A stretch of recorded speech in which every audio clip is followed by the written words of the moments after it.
নিরাপদ রাখুন, সুস্থ রাখুন। সকল প্রকার দুর্ঘটনা, অ্যাক্সিডেন্ট থেকে সবাইকে আল্লাহ হেফাজত করুন। আমরা মাহে রমজানের আগে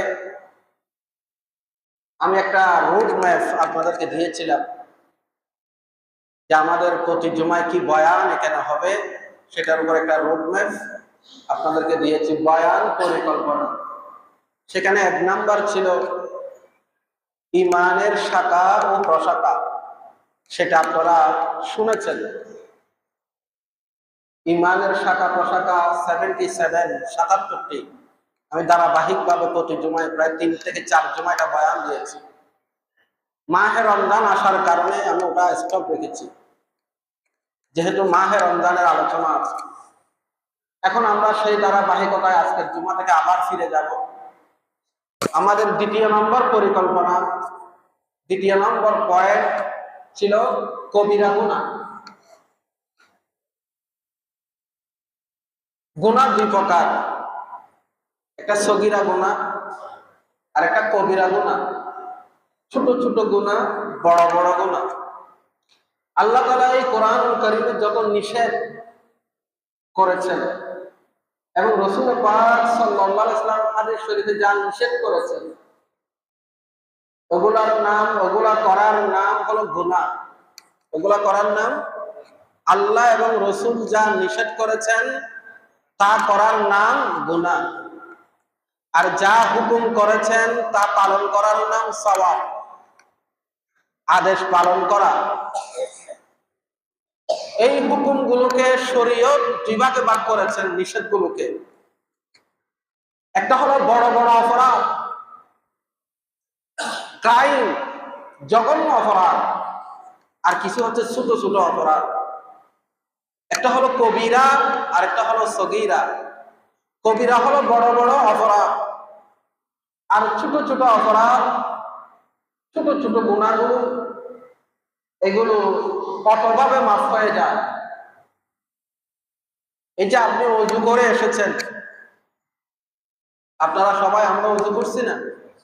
ওযু করার সময় যেখানে যেখানে পানি লেগেছে, আপনার চেহারা চোহরতে, আপনার চোখ দিয়ে যদি কোনো গুনাহ হয়, ছোট গুনাহ, জবান দিয়ে যদি কোনো গুনাহ হয়, কান দিয়ে যদি কোনো গুনাহ হয়, এগুলো চোখের ওযুর পানি লাগার সাথে সাথে সেই চেহারার গুনাহগুলো ঝরঝর করে ঝরে গেছে। হাত দিয়ে যদি কোনো গুনাহ হয়, পা দিয়ে যদি কোনো গুনাহ হয়, তাহলে ওযুর পানির কারণে ওযুর পানি যেখানে যেখানে লাগে সেই গুনাহগুলো ঝরে যায়। এগুলো কোন গুনাহ? ছোট ছোট গুনাহ।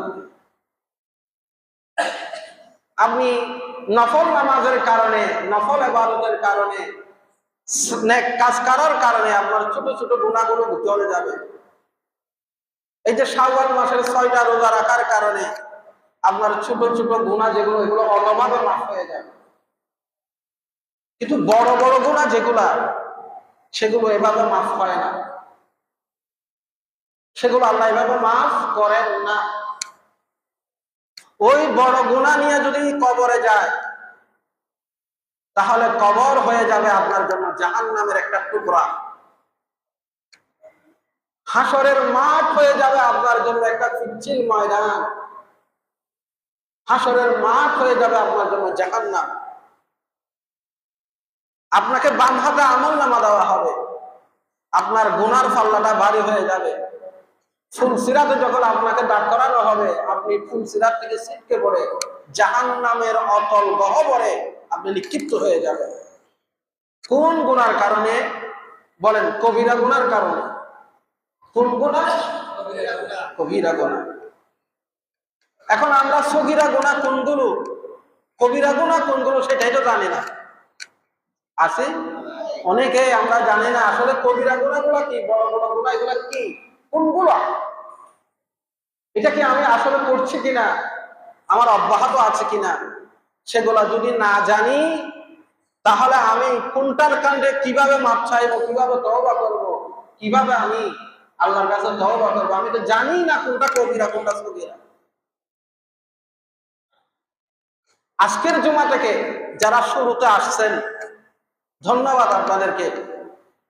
আজকের জুমা থেকে আমি বলবো কবিরা গুনাহগুলো কোনগুলা। আল্লামা ইমাম শামসুদ্দিন আয-যাহাবী রাহমাতুল্লাহ আলাইহি তিনি একটা কিতাবুল কাবায়ের লিখেছেন, সেখানে বড় বড় গুনাহগুলো এনেছেন। তিনি সেখানে ৭০টা বড় অপরাধ, জঘন্য গুনাহ, বড় গুনাহ এগুলা সব নোট করেছেন। এর বাইরে আরো কিছু থাকতে পারে, তবে মূল গুনাহগুলো উনি এনেছেন যে ৭০টা বড় বড় অপরাধ আছে। এগুলো করলে পরে বান্দা যদি বিনা তাওবা মারা যায়, ওই বান্দাগুলো সব জাহান্নামে চলে যাবে। আজকের জুমা থেকে আমরা কবিরা গুনার প্রথম পর্ব আলোচনা করব, যতটুকু সময় আমার কাছে আছে। ইনশাআল্লাহ দ্বিতীয় জুমা, তৃতীয় জুমা এভাবে চলবে। আমাদের লক্ষ্য এবং উদ্দেশ্য হলো আমরা কবিরা গুনাহগুলো চিহ্নিত করব, আর ওই কবিরা গুনাহ থেকে নিজেকে বাঁচাবো, পরিবারকে বাঁচাবো, সমাজকে বাঁচাবার চেষ্টা করব। বলি ইনশাআল্লাহ, বলেন ইনশাআল্লাহ। ইমাম শামসুদ্দিন আয-যাহাবী রাহমাতুল্লাহ আলাইহি তার প্রথম কিতাবুল কাবায়েরের ১ নাম্বার লিখেছেন যে ১ নাম্বার কবিরা গুনাহ হচ্ছে আল্লাহর সাথে শিরিক করা। আল্লাহর সাথে শিরিক করা। শিরিক ২ প্রকার, প্রধানত ২ প্রকার: শিরকে আকবর, শিরকে আসগর। বড় শিরিক, ছোট ছোট শিরিক।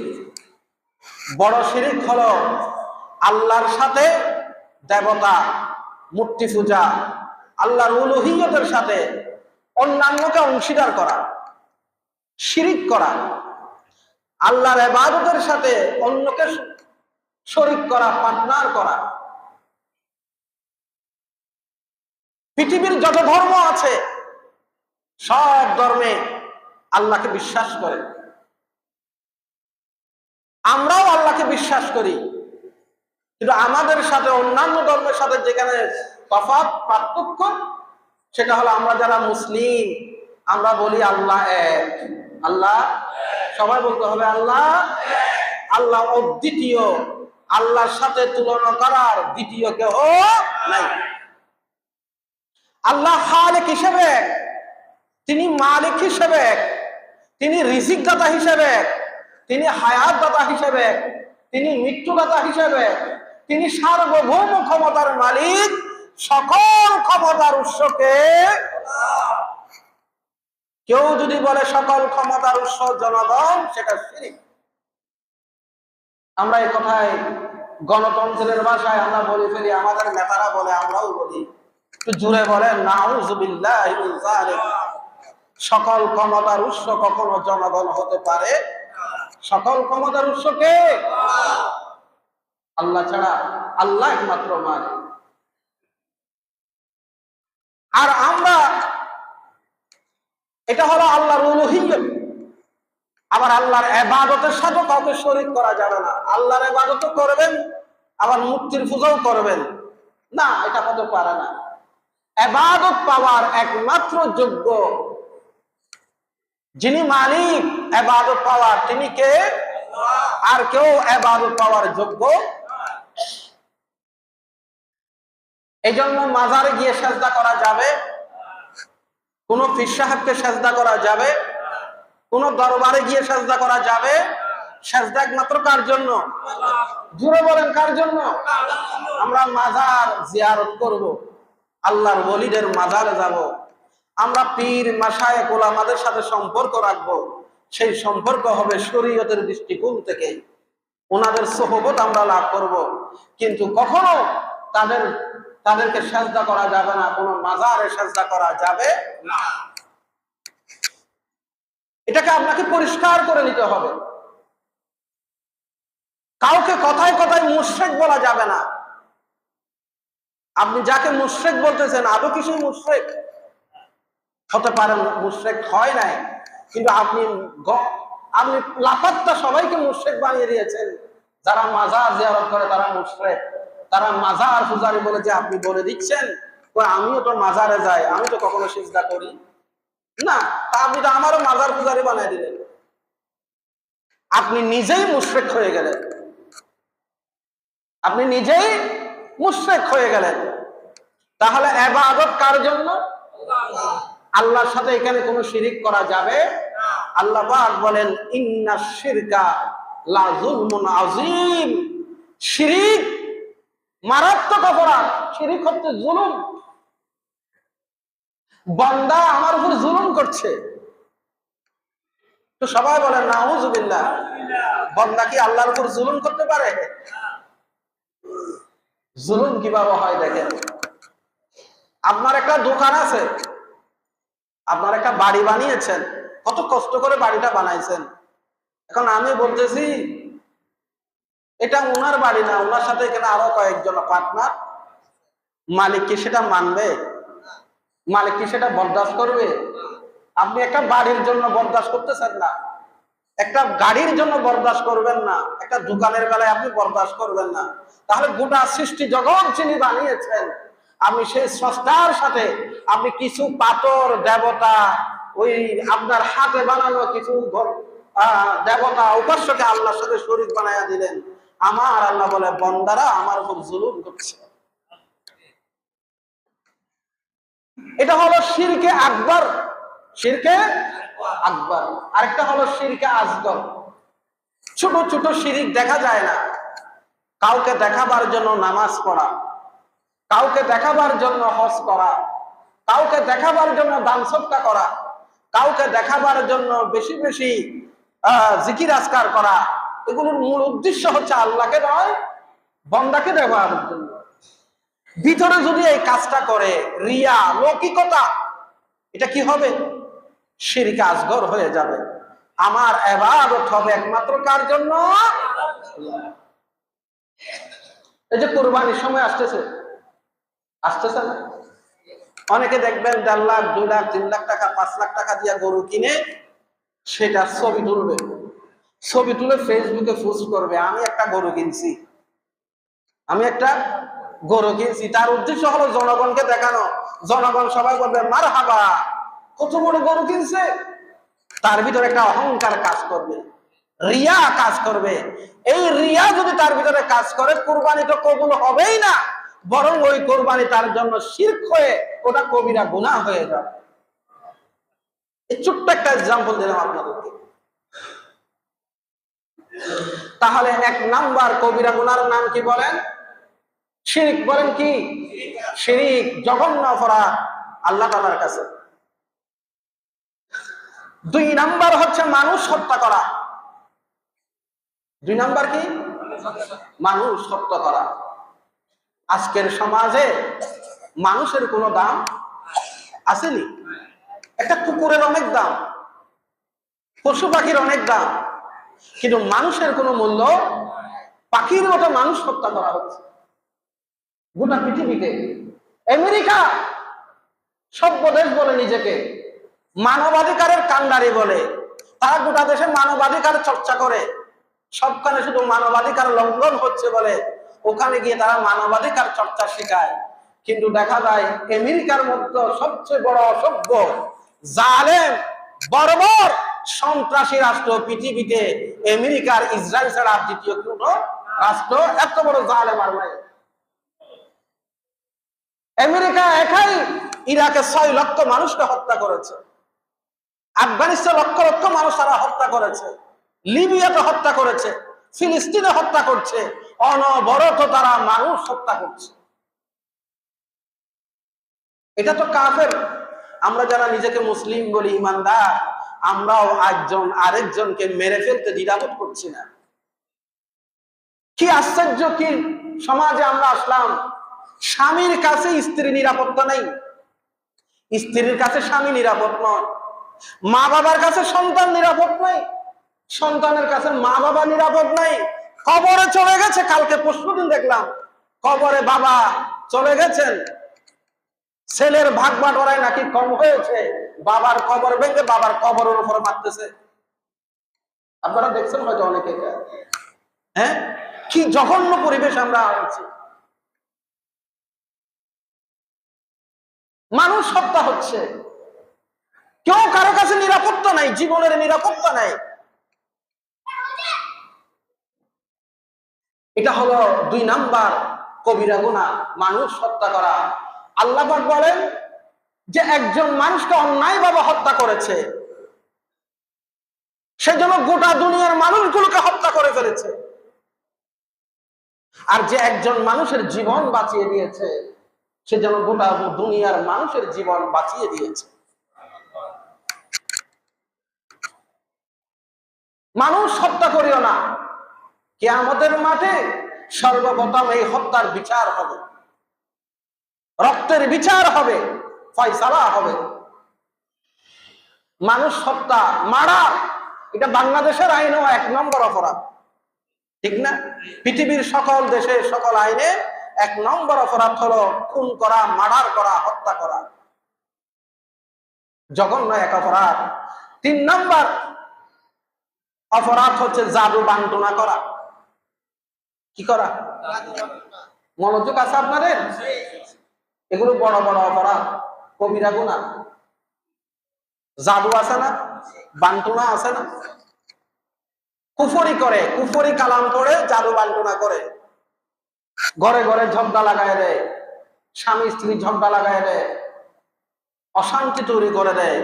এরকম কিছু জাদু বান্টনা বাস আছে। ওই সমস্ত কুফরি কালাম করে জাদু বান্টনা করে যারা, তারা কুফরি করে, তারা হচ্ছে 3 নম্বর বড় গুনাহ, জাদু বান্টনা করা। রাসূলকে পর্যন্ত জাদু বান্টনা করেছে ইহুদিরা। সেটা থেকে নিষ্কৃতি পাওয়ার জন্য আল্লাহ তাআলা 2টা সূরা নাযিল করেছিলেন, একটার নাম সূরা ফালাক আর একটার নাম সূরা নাস।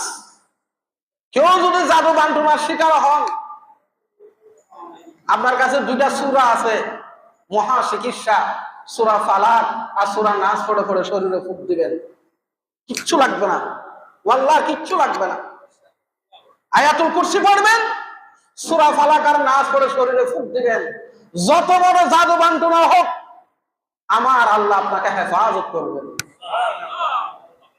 কারো কাছে যাওয়ার দরকার নাই, কোনো কবিরাজ প্রয়োজন নাই, কোনো জাদু বান্টনার আর প্রয়োজন নাই। আপনার কাছে চিকিৎসা আছে, আপনি সেটা পড়ে পড়ে ফুঁক দিবেন শুধু। আল্লাহুম্মা সাল্লি আলা মাওলানা মুহাম্মদ ওয়া আলা আলি সাইয়্যিদিনা।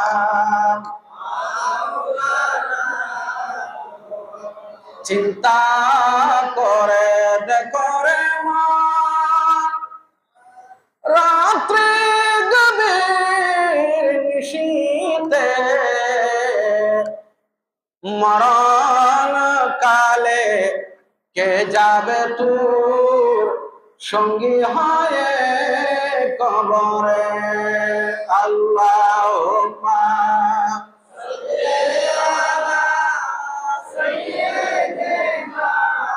মাওলানা মুহাম্মদ ওয়া আলা আলি।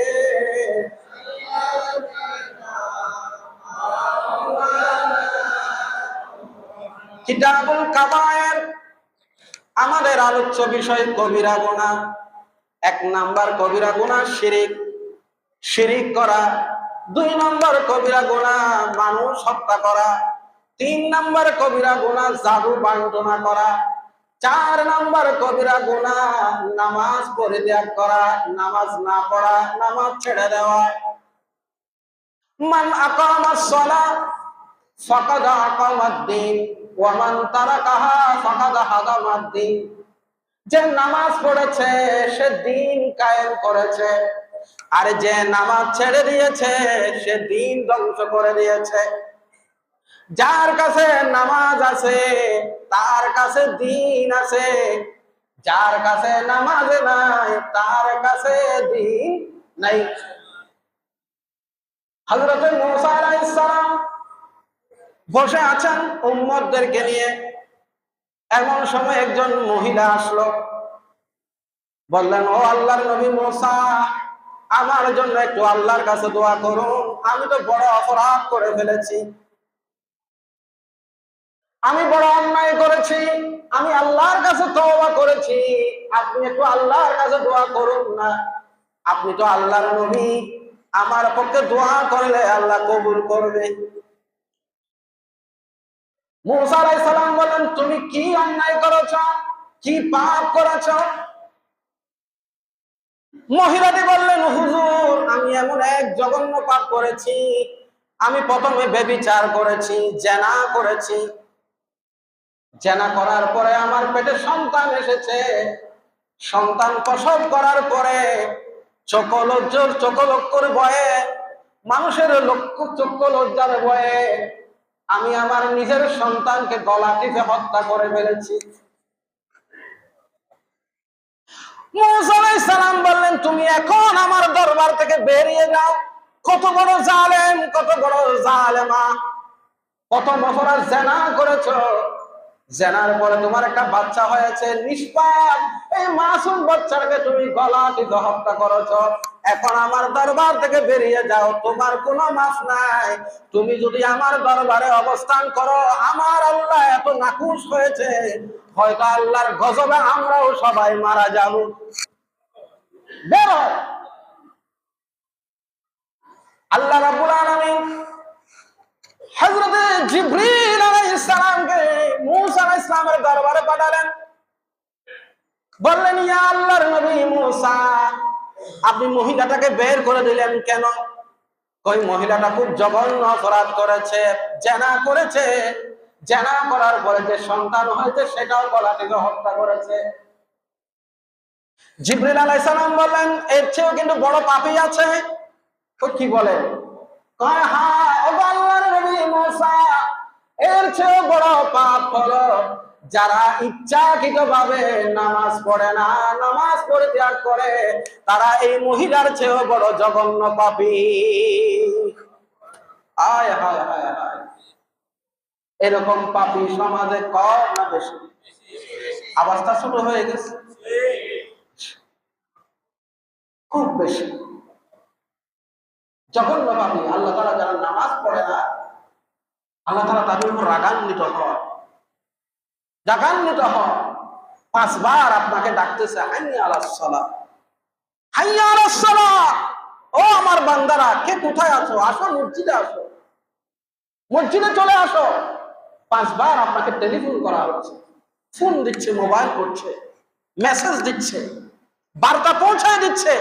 কিন্তু আপনি নুরুল ইসলাম সাহেব, নামের আগে ইসলাম আছে, পরেও ইসলাম আছে, নামের আগে মোহাম্মদ দিয়েছেন, কিন্তু আপনি আল্লাহর কলগুলো রিসিভ করেন না।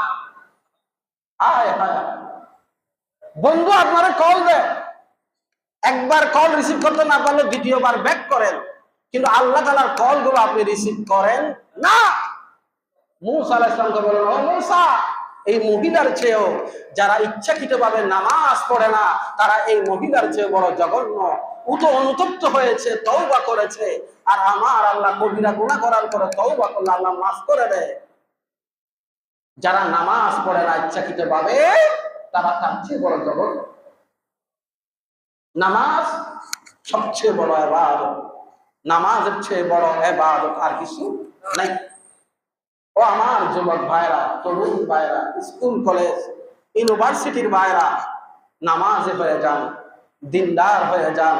নামাজ যেখানে থাকেন, যে অবস্থায় থাকেন, সব আগে বাদ দেন। নামাজের টাইম হয়েছে, আল্লাহু আকবার বলে নামাজে দাঁড়িয়ে যান। আপনার দুনিয়া আখিরাত সবকিছু সুন্দর হয়ে যাবে, কোনো টেনশন থাকবে না আপনার। অল্প টাকায়, অল্প বেতনে আল্লাহ কোটি কোটি টাকার বরকত দিয়ে দেবেন। কিন্তু নামাজ যদি না পড়েন, কোটি টাকা ইনকাম করবেন, কিন্তু কোথাও বরকত, শান্তি আপনি পাবেন না। ঘুমাইয়া কাজা করেছি ফজর, তখনও জাগিনি যখনই জোহর, খেলায় খেলায় কেটেছি আসর, মাগরিবের আজ শুনিয়া যান, জামাত শামিল হওরে সাথে, এখনো জামাতে আছে স্থান। সুবহানাল্লাহ। জাতীয় কবি বলেছেন, নামাজ নামাজ নামাজ। মাহে রমজান থেকে আমরা কি শিক্ষা নিলাম? কি শিক্ষা আপনি নিয়েছেন? অনেকে তো মাহে রমজান চলে গিয়েছে, মসজিদকে আসসালামু আলাইকুম আল-বাদা বলে চলে গেছে, আগামী বছর তারা আবার আসবে। এরকম মুসল্লি আছে না নাই? এমন ভাবে বিদায় দিয়েছে, আলবেদা আলবেদা ইয়া শাহরা রমাদান, এমন বিদায় দিয়েছে এগুলোর আর দেখা যাবে না। মাহে রমজান আসবে, ওনারা আবার আসবে। তাহলে আপনার এই মাহে রমজান আসলো আর গেল, আপনি কি শিখলেন? কি ট্রেনিং, কি প্রশিক্ষণ আপনি নিলেন? আসুন না আমরা যারা বেনামাজি আছি তাদেরকে নামাজের দাওয়াত দিই, হাত ধরে নিয়ে আসি, বুঝায়, ও ভাই কয়দিন বাঁচবা দুনিয়াতে, কয়দিন থাকবা দুনিয়াতে, কতদিন তোমার জওয়ানকে গিরি থাকবে, কতদিন তোমার ইয়াং, এই যে তোমার গ্রিন এজ, গোল্ডেন এজ, এটা কতদিন থাকবে? আজকে তুমি জওয়ান, আগামীকাল তো তুমিও বুড়া হবা, কবর তোমাকে ডাকছে, আসো। আল্লাহ আমাকে কল দিচ্ছে, তোমাকে কল দিচ্ছে, আসো। কলটা রিসিভ করো, কলটা রিসিভ করো। হাসরের মাঠে সর্বপ্রথম যেটা বিচার হবে, যেই প্রশ্নটা করা হবে, বান্দারে নামাজ পড়ছিলা, বান্দারে নামাজ পড়ছিলা, মুয়াজ্জিন তোমাকে 5 বার ডাক দিয়েছো, মুয়াজ্জিনের ডাকে সাড়া দিয়েছিলা? বান্দা যদি নামাজি হয় সেদিন তার চেহারা উজ্জ্বল হয়ে যাবে, সূর্যের মতো উজ্জ্বল, কারো চেহারা চন্দ্রের মতো উজ্জ্বল, কারো চেহারা তারকার মতো উজ্জ্বল হয়ে যাবে। যে যত বেশি দিনদার নামাজ হবে তার চেহারাটা তত বেশি জ্বলজ্বল জ্বলজ্বল করবে। আমার রাসূল বলেন, এই তো আমার উম্মত, এই আমার উম্মত, এগুলোই আমার উম্মত, আসো কাউসার পান করো, কাউসার পান করো, কাউসার পান করো। সুবহানাল্লাহ বলবেন। যারা শুক্রবারের নামাজি তারা 5 ওয়াক্ত নামাজ হয়ে যান, যারা 5 ওয়াক্ত নামাজি তারা তাহাজ্জুদ গুজার হয়ে যান। আপনি বেলায়েত অর্জন করবেন, আল্লাহর ওলি হয়ে যেতে পারবেন।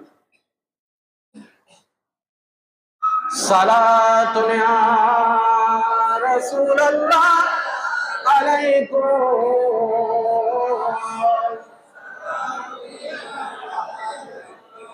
एक दिल हमारा क्या है, आज़ार उसका कितना,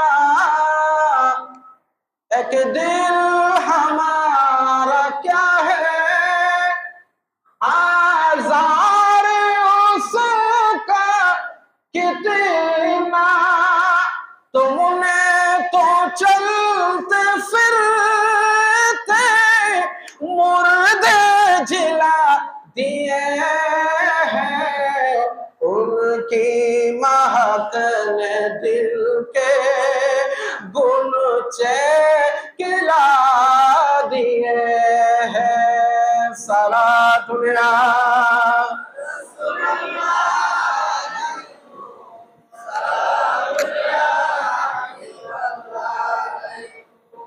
আল্লাহর হাবিব থেকে অসংখ্য হাদিস নামাজের উপরে।